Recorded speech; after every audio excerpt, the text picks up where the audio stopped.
बिस्मिल्लाहिर्रहमानिर्रहीम अस्सलाम वालेकुम। Welcome to my YouTube channel Ilm biology. Dear students, आज हम चैप्टर नंबर 1 का नेक्स्ट टॉपिक स्टार्ट करने जा रहे हैं, दैट इज़ डोमेन यूकैरिया। आपको याद होगा लास्ट क्लास के अंदर हमने डोमेन बैक्टीरिया को और उससे प्रीवियस क्लास के अंदर डोमेन आर्किया को डिटेल में देखा था। हमने डोमेन आर्किया के यूनिक फीचर्स देखे, हमने डोमेन बैक्टीरिया के यूनिक फीचर्स देखे। एक चीज आपने याद रखनी है, डोमेन आर्किया और डोमेन बैक्टीरिया दोनों प्रोकैरियोट्स थे, उनके अंदर न्यूक्लियस प्रेजेंट नहीं होता। जबकि अगर हम बात करें डोमेन यूकैरिया की, तो नाम ही बता रहा है कि इनके अंदर न्यूक्लियस प्रेजेंट होता है। उसके बाद अगर हम किंगडम्स के अकॉर्डिंग देखें तो डोमेन आर्किया और डोमेन बैक्टीरिया दोनों किंगडम मोनरा से बिलोंग करते थे। दोनों का किंगडम एक ही था, किंगडम मोनरा। लेकिन अगर हम बात करें डोमेन यूकैरिया के अंदर जितने भी ऑर्गेनिज्म आते हैं वो 4 किंगडम से बिलोंग करते हैं। Kingdom Plantae, kingdom animalia, kingdom protista and kingdom fungi. अब इनके कैरेक्टरिस्टिक फीचर को अगर हम डिटेल में देखें यूकैरिया के, तो सबसे पहला फीचर है that is the cell structure. Eukaryotes नाम ही बता रहा है, इनके अंदर ट्रू न्यूक्लियस जो है वो प्रेजेंट होता है। प्रोकैरियोट्स में तो हमने देखा था ना, प्रो का मतलब होता है पहले, कैरियो का मतलब होता है न्यूक्लियस, तो न्यूक्लियस से पहले, यानी कि प्रोकैरियोट्स के अंदर, आर्किया और बैक्टीरिया के अंदर न्यूक्लियस प्रेजेंट नहीं होता। जबकि जितने भी यूकैरियोट्स हैं, प्लांटी, एनिमेलिया, प्रोटिस्टा, फंजाई, इन सब के अंदर, इनकी बॉडी के हर सेल्स के अंदर न्यूक्लियस जो है वो प्रेजेंट होता है। अगर हम अपनी बात करें, एक छोटी सी एग्जांपल मैं दूंगा कि ह्यूमन की बॉडी 30 ट्रिलियन सेल से मिलकर बनी हुई है, और हमारी बॉडी के हर सेल को अगर देखें अंडर माइक्रोस्कोप, इलेक्ट्रॉन माइक्रोस्कोप के अंदर जब देखा जाता है, उसके अंदर न्यूक्लियस प्रेजेंट होता है। क्यों प्रेजेंट होता है? Because we are eukaryotes. उसके बाद अगर हम सेल स्ट्रक्चर को डिटेल में देखें, जो आपकी बुक के अंदर लिखे हुए है कि इसके अंदर न्यूक्लियस तो प्रेजेंट होता ही होता है, इसके अंदर मेम्ब्रेन बाउंडेड ऑर्गेनेलिज भी प्रेजेंट होती हैं। Membrane of bounded organelles are also present in case of eukaryotes. For example कुछ एग्जांपल देख लेते हैं। माइटोकॉन्ड्रिया प्रेजेंट होता है यूकैरियोट्स के अंदर। इसके अलावा क्लोरोप्लास्ट प्रेजेंट होता है प्लांट्स के अंदर, इवन फंजाई वगैरह के अंदर। अगर हम बात करें, लाइसोसोम्स प्रेजेंट होते हैं एनिमल्स के अंदर। इसके अलावा अगर हम बात करें तो एंडोप्लाज्मिक रेटिकुलम सबके अंदर मौजूद होता है।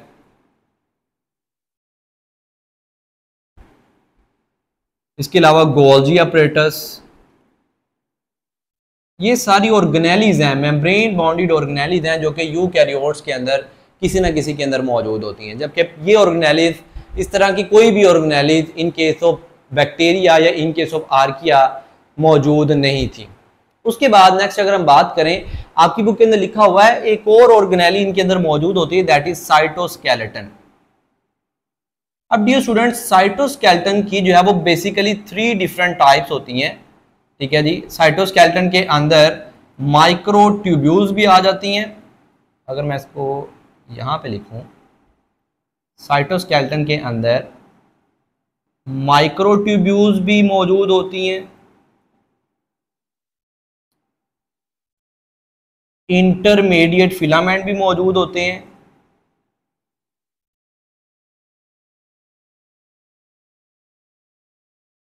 और माइक्रोफिलामेंट्स भी मौजूद होते हैं। तो ये भी यूकैरियोट्स का फीचर है कि यूकैरियोट्स के अंदर साइटोस्केलेटन भी मौजूद होता है। साइटोस्केलेटन बेसिकली नेटवर्क है, एक कॉम्प्लेक्स सेल के अंदर फैला हुआ नेटवर्क है माइक्रोट्यूब्यूल्स का, इंटरमीडिएट फिलामेंट्स का और माइक्रोफिलामेंट्स का। अब इनका काम क्या? अगर ये सेल के अंदर मौजूद है तो ये जो साइटोस्केलेटन है ये सेल को सपोर्ट प्रोवाइड करते हैं। इसके अलावा सेल को मूवमेंट या ट्रांसपोर्ट का मैकेनिज्म जो है हम कह सकते हैं प्रोवाइड करना इनका काम होता है। यानी कि ऑर्गेनेलिज जो हैं वो सेल के अंदर मूव करती हैं by the help of cytoskeleton. Mitochondria cell के अंदर मौजूद है, मूव कर रहा है सेल के अंदर, किसकी मदद से मूव कर रहा है? Bye the help of cytoskeleton. इसके अलावा सब्सटेंसेस सेल से बाहर जा रहे हैं, सेल के अंदर आ रहे हैं, उनको सेल के अंदर लाया जा रहा है, सेल के अंदर उसकी ट्रांसपोर्ट करवाने वाले भी साइटोस्केलेटन ही होते हैं। सो that is a very complex structure in case of eukaryotes. इस तरह का कॉम्प्लेक्स स्ट्रक्चर हमने प्रोकैरियोट्स के केस में नहीं देखा था। ना तो आर्किया के अंदर ऐसी कोई ऑर्गेनिज्म मौजूद थी, ना ही ऐसा स्ट्रक्चर मौजूद था, ना ही बैक्टीरिया के अंदर इस तरह का स्ट्रक्चर हमने जो है डिस्कस किया था। तो that is a very unique type of structure in case of eukaryotes. उसके बाद डियर स्टूडेंट्स नेक्स्ट जो चीज आ जाती है, यूकैरियोट्स के अंदर जेनेटिक मटेरियल जो है ना वो मौजूद होता है इनसाइड न्यूक्लियस। न्यूक्लियस के इनसाइड जो है वो बेसिकली डीएनए मौजूद होता है in the form of chromosome. ठीक है जी, DNA organise into chromosome. DNA जो है वो क्रोमोसोम के अंदर ऑर्गेनाइज हुआ होता है। अब ये स्टूडेंट्स ये थोड़ा सा कंसेप्ट आपकी बुक के अंदर तो सिंपल सी लाइंस लिखी हुई हैं, इसको जरा सा समझना है क्योंकि इसके अंदर एक दो वर्ड उसने यूज किए हुए हैं, हिस्टोन प्रोटीन्स का, ऑर्गेनाइज का, रेगुलेशन का। इसका मतलब क्या है? सबसे पहले तो सपोज करें कि ये कोई भी यूकैरियोटिक सेल है। यूकैरियोटिक सेल के बिल्कुल सेंटर में न्यूक्लियस मौजूद है और इस न्यूक्लियस के अंदर जो है वो इस तरीके से क्रोमोसोम्स जो है ना वो मौजूद होते हैं, मल्टीपल क्रोमोसोम्स। ठीक है, डिफरेंट स्पीशीज के अंदर different number of chromosome present होते हैं। हम अपनी बात करें तो हमारे हर सेल के क्रोमोसोम के अंदर 46 सेल के न्यूक्लियस के अंदर 46 क्रोमोसोम जो है वो मौजूद होते हैं। क्रोमोसोम का नंबर जो है वो वेरी करता है। बहरहाल डीएनए ऑर्गेनाइज होता है इनटू क्रोमोसोम। डीएनए जो है वो क्रोमोसोम के अंदर जो है वो ऑर्गेनाइज हुआ होता है न्यूक्लियस के अंदर। अब ये क्रोमोसोम बनते कैसे हैं? ये बेसिकली ये डीएनए है। डीएनए इस तरीके से होता है, एक डबल स्ट्रैंडेड जो है वो फिलामेंट्स होते हैं। जीन्स जो है वो डबल न्यूक्लियोटाइड्स या जीन्स जो है ना हम कह सकते हैं डबल स्ट्रैंडेड फॉर्म के अंदर मौजूद होते हैं। जिस तरह से ये भी मैंने ड्रा किया हुआ है, ये बेसिकली डीएनए इस तरीके से ऑर्गेनाइज होता है, इस तरीके से। ठीक है जी, और ऑर्गेनाइज होता होता इस तरीके से पूरा का पूरे क्रोमोसोम की फॉर्मेशन कर रहा होता है। मतलब कि हम कह सकते हैं कि ये जो पूरा का पूरा क्रोमोसोम है ये बेसिकली डीएनए ही ऑर्गेनाइज हुआ है। डीएनए ने ही क्या की हुई है कि एक कॉम्प्लेक्स टाइप की ऑर्गेनाइजेशन की हुई है और क्रोमोसोम के अंदर जो है वो कन्वर्ट हुआ है। अब इसको ऑर्गेनाइज करवाने वाला कौन होता है? तो डियर स्टूडेंट्स ये जो आप देख रहे हैं किस्म का, मैं कह सकता हूँ कि बल पड़े हुए हैं, ये बेसिकली एक तरह का प्रोटीन प्रेजेंट होता है जिसको आप हिस्टोन प्रोटीन का नाम देते हैं। और यही हिस्टोन प्रोटीन डीएनए को रेगुलेट करने में और डीएनए को ऑर्गेनाइज करने में जो है वो हेल्प आउट करता है। डीएनए को ऑर्गेनाइज करने में और क्रोमोसोम बनाने में हेल्प आउट कर रहा होता है। ये देखिए, अगर मैं इतने से स्ट्रक्चर को ज़रा बड़ा करके दिखाऊं तो बेसिकली ये इस तरीके से है। ये जो मैंने रेड से ड्रा किए हैं, दीज आर हिस्टोन प्रोटीन्स। ये हिस्टोन प्रोटीन्स हैं। ये डबल स्ट्रैंडेड डीएनए है। ठीक है जी, और डीएनए हिस्टोन प्रोटीन्स के अराउंड रैपिंग कर रहा है। इसके अराउंड ऐसे घूम के जो है वो क्रोमोसोम की फॉर्मेशन कर रहा है। सो that is the function of histone. आपकी बुक के अंदर लिखा हुआ है कि हिस्टोन प्रोटीन जो है वो डीएनए को ऑर्गेनाइज करने में हेल्प करता है। वो किस तरीके से करता है? बेसिकली हिस्टोन प्रोटीन के ऊपर डीएनए रैप करता है। ठीक है, हर कुछ देर बाद हिस्टोन प्रोटीन आ जाते हैं, डीएनए उसके अराउंड रैप आउट करता है और क्रोमोसोम बनाता चला जाता है। ठीक है, इस तरीके से पूरे के पूरे क्रोमोसोम की जो है वो फॉर्मेशन हो जाती है। सो इनसाइड न्यूक्लियस जो है वो डीएनए क्रोमोसोम की फॉर्म में मौजूद होता है। डिफरेंट नंबर ऑफ क्रोमोसोम मौजूद होते हैं डिफरेंट ऑर्गेनिजम्स के अंदर। इसके अलावा हिस्टोन प्रोटीन्स प्रेजेंट होते हैं जिनके अराउंड डीएनए रैप करता है और ऑर्गेनाइज होता है इनटू क्रोमोसोम। उसके बाद डियर स्टूडेंट नेक्स्ट अगर हम देखें रिप्रोडक्शन, चूंकि यूकैरियोट्स हैं तो यूकैरियोट्स के अंदर डियर स्टूडेंट्स सेक्सुअल रिप्रोडक्शन का फिनोमिना एग्जिस्ट करता है। इनके अंदर सेक्सुअल रिप्रोडक्शन होती है। सेक्सुअल रिप्रोडक्शन का मतलब है बोथ पेरेंट्स इन्वॉल्व होते हैं इसके अंदर, मेल एंड फीमेल गैमेट्स इसमें मिलते हैं और एक नए ऑर्गेनिज्म की फॉर्मेशन होती है। अब इस पॉइंट के अंदर भी आपकी बुक के अंदर एक कॉम्प्लेक्स टाइप की स्टेटमेंट लिखी हुई है। उसने लिखा हुआ है कि यूकैरियोट्स के अंदर सेक्सुअल रिप्रोडक्शन होती है। अब सेक्सुअल रिप्रोडक्शन जब होती है ये होती है मियोसिस फिनोमेना के जरिए से, और इस मियोसिस चूंकि होने की वजह से ऑर्गेनिजम्स के अंदर जेनेटिक डाइवर्सिटी जो है ना वो बढ़ती चली जाती है। क्या मतलब है कि सेक्सुअल रिप्रोडक्शन की वजह से मियोसिस होती है, और मियोसिस की वजह से ऑर्गेनिज्म के अंदर डाइवर्सिटी बनती चली जाती है। तो आपने एक बात याद रखनी है, क्योंकि मैंने अभी कहा सेक्सुअल रिप्रोडक्शन के अंदर दोनों पेरेंट्स इन्वॉल्व होते हैं। ठीक है जी, मैं छोटी सी एग्जांपल यूं दूंगा कि मेल स्पर्म होता है, फीमेल एग होता है। स्पर्म जब एग के साथ मिलता है तो जाइगोट बनता है और उससे एक नया ऑर्गेनिज्म बनता है। अब मियोसिस होती है, स्पर्म को बनाने के अंदर भी मियोसिस इन्वॉल्व होती है, एग को बनाने में भी मियोसिस का रोल होता है। जब भी डियर स्टूडेंट्स मियोसिस होती है, ये आप आगे जाके पढ़ेंगे भी सेल साइकिल के अंदर, कि बेसिकली जब मियोसिस होती है तो उसके नतीजे में क्रोमोसोम्स का शफल होते हैं, जेनेटिक एक्सचेंज होता है, क्रॉसिंग ओवर होती है प्रोफेज के दौरान। और जब क्रॉसिंग ओवर होती है तो हर मियोसिस के बाद जो स्पर्म बनता है वो दूसरे से डिफरेंट होता है। ठीक है, इसकी एक मजीद सिंपल करके मैं इसकी आपको एग्जांपल देता हूं कि सपोज करें कि हस्बैंड एंड वाइफ हैं और उनके 10 बच्चे हैं। कोई भी बच्चा आपस में 100% सिमिलर नहीं है, ना ही वो पेरेंट्स जैसा है 100%, ना ही वो आपस में सिमिलर है। उसकी रीजन क्या है? उसकी रीजन है क्योंकि वो सारे के सारे सेक्सुअल रिप्रोडक्शन के नतीजे में प्रोड्यूस हुए हैं। जब भी फादर के अंदर स्पर्म बना है वो मियोसिस के जरिए से बना है। जब भी मियोसिस होती है तो जेनेटिक मटेरियल जो है वो एक्सचेंज होता है थोड़ा बहुत, और हर स्पर्म दूसरे स्पर्म से थोड़ा बहुत जो है वो जेनेटिक डाइवर्सिटी के हवाले से थोड़ा बहुत डिफरेंस होता है।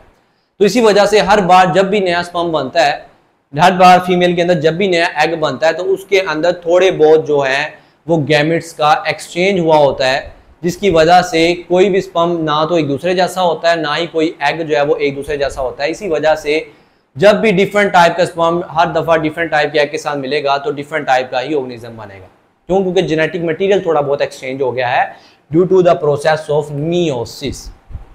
तो जब मियोसिस होती है, मियोसिस के नतीजे में थोड़ा बहुत जेनेटिक चेंज आता है, तो जेनेटिक चेंज आने की वजह से डाइवर्सिटी भी बनती चली जाती है, डाइवर्सिटी भी बढ़ती चली जाती है। इसी वजह से एक ही जो है ना वो कपल के यानी कि हस्बैंड और वाइफ के जितने भी बच्चे होंगे वो सारे एक दूसरे से डिफरेंट होंगे, उनके अंदर वेरिएशन प्रेजेंट होंगी। क्यों? क्योंकि डाइवर्सिटी पाई गई है।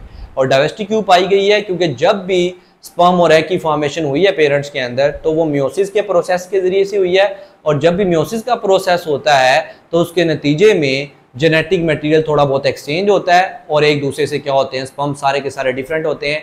एग जब भी बनता है तो वो डिफरेंट टाइप का बनता है, थोड़ा बहुत चेंज आता है, ज्यादा चेंज नहीं आता। उसके बाद डियर स्टूडेंट्स नेक्स्ट अगर हम बात करें तो this is the sexual reproduction. अगर हम बात करें कुछ ऐसे भी ऑर्गेनिजम्स हैं, मोस्टली तो यूकैरियोट्स जो हैं वो सेक्सुअल रिप्रोडक्शन करते हैं, लेकिन कुछ ऐसे यूकैरियोट्स हैं जो कि एसेक्सुअल रिप्रोडक्शन भी कर सकते हैं by the process of mitosis. अब इसकी छोटी सी एग्जांपल मैं यूं दूंगा, प्लेनेरिया है, प्लेनेरिया एक इनवर्टिब्रेट है। प्लेनेरिया की बॉडी का कहीं से भी आप कट कर देंगे तो अगर इस प्लेनेरिया की बॉडी के 2 पार्ट कर दिए तो आधा सर वाला पार्ट भी एक नए प्लेनेरिया के अंदर कन्वर्ट हो जाएगा, टेल वाला पार्ट भी एक नए प्लेनेरिया के अंदर कन्वर्ट हो जाएगा by the process of mitosis. तो ये कुछ ऑर्गेनिज्म के अंदर एसेक्सुअल रिप्रोडक्शन का फिनोमेना भी एग्जिस्ट करता है। उसके बाद डियर स्टूडेंट नेक्स्ट अगर हम देखें कॉम्प्लेक्स सेलुलर ऑर्गेनाइजेशन। अगर हम डोमेन यूकैरिया की बात करें तो डोमेन यूकैरिया के अंदर जो सेलुलर ऑर्गेनाइजेशन होती है वो बहुत ज़्यादा कॉम्प्लेक्स होती है। कैसे? कि इनके जो सेल्स हैं, सेल्स ऑर्गेनाइज इनटू टिश्यूज, और टिश्यूज जो हैं वो ऑर्गेनाइज होते हैं, टिश्यूज ऑर्गेनाइज इनटू ऑर्गन्स। अब इस बात को जरा समझिएगा, क्या मतलब है सेल्स ऑर्गेनाइज होते हैं टिश्यूज के अंदर, क्या मतलब है इस बात का टिश्यू ऑर्गेनाइज होते हैं ऑर्गन्स के अंदर। बेसिकली अगर हम इसकी मैं आपको एग्जांपल देता हूँ स्टोमक के हवाले से, जो मैदा है हमारे जो स्टोमक के सेल्स हैं और हमारे जो हार्ट के सेल्स हैं, ये दोनों एक दूसरे से डिफरेंस हैं। दोनों एक दूसरे से क्या रखते हैं, डिफरेंसेस रखते हैं, दोनों एक दूसरे से बिल्कुल मुख्तलिफ हैं। क्यों? जो हमारा स्टोमक है वो एक तरह के सेल से मिलकर बना हुआ है, जो हमारा हार्ट है वो एक तरह के सेल से मिलकर बना हुआ है। इस लाइन का मतलब है सेल्स ऑर्गेनाइज इनटू टिश्यूज, ऐसे सेल्स जो कि एक ही तरह का फंक्शन परफॉर्म कर सकते हैं वो एक ही तरह का टिश्यू बनाते हैं, और जो एक ही तरह का टिश्यू फंक्शन परफॉर्म कर रहा है वो एक ही तरह का ऑर्गन बना देता है। ठीक है, वो सेल्स जो कि डाइजेशन की कैपेबिलिटी रखते हैं, जो कि डाइजेशन करवा सकते हैं, वो आहिस्ता आहिस्ता स्टोमक का पार्ट बनते चले जाते हैं। और स्टोमक पूरा का पूरा ऐसे सेल से मिलकर बना हुआ है जो कि इंजाइम सिक्रीट कर सकते हैं जो कि प्रोटीन को डाइजेस्ट कर सकते हैं। जबकि अगर हम हार्ट की बात करें तो हार्ट के जो सेल्स हैं वो कॉन्ट्रैक्ट और रिलैक्स करने की कैपेबिलिटी रखते हैं, ठीक है जी। तो उनके कॉन्ट्रैक्ट और रिलैक्स करने की कैपेबिलिटी की वजह से वो वाले सेल्स ही हार्ट के जो है वो स्ट्रक्चर को बनाएंगे जिनके अंदर इस तरह की जो है ना वो हार्ट्स की तरह की ही कैपेबिलिटीज मौजूद होंगी, हार्ट की तरह के ही टिश्यूज मौजूद होंगे। इसी तरीके से अगर हम बात करें जो न्यूरॉन्स हैं, न्यूरॉन्स मिलके आपका ब्रेन बना रहे होते हैं, स्पाइनल कोड बना रहे होते हैं। कभी भी न्यूरॉन जो है वो डाइजेशन वाला फंक्शन नहीं परफॉर्म कर सकते, कभी भी स्टोमक के सेल जो है ना वो हार्ट वाला फंक्शन परफॉर्म नहीं कर सकते। यही वजह है कि हम कहते हैं कि कॉम्प्लेक्स सेलुलर ऑर्गेनाइजेशन, सेल्स भी कॉम्प्लेक्स तरीके से, यूकैरियोट्स जितने भी हैं उनके अंदर सेल्स कॉम्प्लेक्स तरीके से ऑर्गेनाइज होते हैं। एक ही तरह के सेल्स एक ही तरह का ऑर्गन बनाते हैं और वो ऑर्गन एक ही तरह का स्पेसिफिक फंक्शन परफॉर्म करता है। जिस तरह से न्यूरॉन ने मिलकर ब्रेन बनाया, ब्रेन अपना फंक्शन परफॉर्म करवा सकता है। जिस तरह से सेल्स ने मिलकर जो है वो हार्ट बनाया, हार्ट पंपिंग का फंक्शन परफॉर्म कर सकता है। जिस तरह से एक ही तरह के सेल्स ने मिलकर स्टोमक बनाया, स्टोमक जो है वो एक ही तरह का फंक्शन परफॉर्म कर सकता है, ठीक है जी। हर ऑर्गन के अंदर डिवीजन ऑफ लेबर मौजूद है और वो क्यों मौजूद है? Because of complex cellular organisation. हर सेल स्पेसिफिक है अपने फंक्शन को परफॉर्म करवाने के लिए। उसके बाद लास्ट है जी एवोल्यूशनरी रिलेशनशिप। अब ये स्टूडेंट्स याद रखिएगा, एवोल्यूशनरी रिलेशनशिप में भी उसने एक बात जो है ना वो बहुत यूनिक बताई हुई है। उसने एक वर्ड यूज किया हुआ है, उसने कहा कि बेसिकली जो यूकैरियोट्स हैं ये डोमेन आर्किया से इवॉल्व हुए हैं, आर्किया से यूकैरियोट्स बने हैं। आज से अरबों साल पहले, billion of years ago, archaea के अंदर आस्ता आस्ता तब्दीलियां आती चली गई और आस्ता आस्ता जो है वो प्लांट्स, एनिमल्स, प्रोटिस्ट और फंजाई बनते चले गए। अब ये तब्दीलियां कैसे आई? साइंटिस्ट ने एक हाइपोथेसिस दिया है, उसको कहते हैं एंडो सिम्बायोट हाइपोथेसिस। अब बेसिकली हम यूकैरियोट्स कह किसको रहे हैं? यूकैरियोट ऐसे ऑर्गेनिज्म को कहते हैं जिनके अंदर मेम्ब्रेन बाउंडेड ऑर्गेनेल्स प्रेजेंट होती हैं। अब साइंटिस्ट का मानना है, एंडो का मतलब है इनसाइड, सिम्बायोसिस का मतलब है मिलजुल कर रहना। साइंटिस्ट का ये मानना है कि बेसिकली आर्किया ने समहाउ, माइटोकॉन्ड्रिया भी एक ऑर्गेनिज्म हुआ करता था। माइटोकॉन्ड्रिया माजी के अंदर अरबों साल पहले ये एक ऑर्गेनिज्म था जो कि पानी के अंदर रहता था। इसी तरीके से क्लोरोप्लास्ट ये भी एक ऑर्गेनिज्म था, एक किस्म का, जो कि पानी के अंदर रहा करता था। समहाउ आर्किया ने क्या किया, इस माइटोकॉन्ड्रिया को भी अपने अंदर इंगल्फ कर लिया, क्लोरोप्लास्ट को भी अपने अंदर इंगल्फ कर लिया, ठीक है जी। जिन्होंने माइटोकॉन्ड्रिया को इंगल्फ किया उनके अंदर रेस्पिरेशन स्टार्ट हो गई, ठीक है जी। उनसे फर्दर एनिमल बनते चले गए, फंजाई बनते चली गई। जिन्होंने क्लोरोप्लास्ट को अपने अंदर इंगल्फ किया उनके अंदर फोटोसेंसिस स्टार्ट हो गई और फोटोसेंसिस के नतीजे में वो ऑटोट्रॉफ्स बन गए, वो प्लांट्स बनना शुरू हो गए, वो एल्गी बनना शुरू हो गए। तो basically this is endo symbio. Endo का मतलब होता है इनसाइड, सिम्बायोन का मतलब है मिलजुल कर रहना। समहाउ आर्किया ने माइटोकॉन्ड्रिया और क्लोरोप्लास्ट को अपने अंदर इंगल्फ किया। माइटोकॉन्ड्रिया ने उसी सेल के अंदर रहना शुरू कर दिया, क्लोरोप्लास्ट ने उस सेल के अंदर रहना शुरू कर दिया और उसी से ऑटोट्रॉफ्स और हेटेरोट्रॉफ्स बनते चले गए। So that is all about domain eukarya. Dear students, इस तरीके से हमारे ये जो तीनों डोमेन है, डोमेन आर्किया, डोमेन बैक्टीरिया और डोमेन यूकैरिया, कंप्लीट हो जाते हैं। थैंक यू, अल्लाह हाफिज़।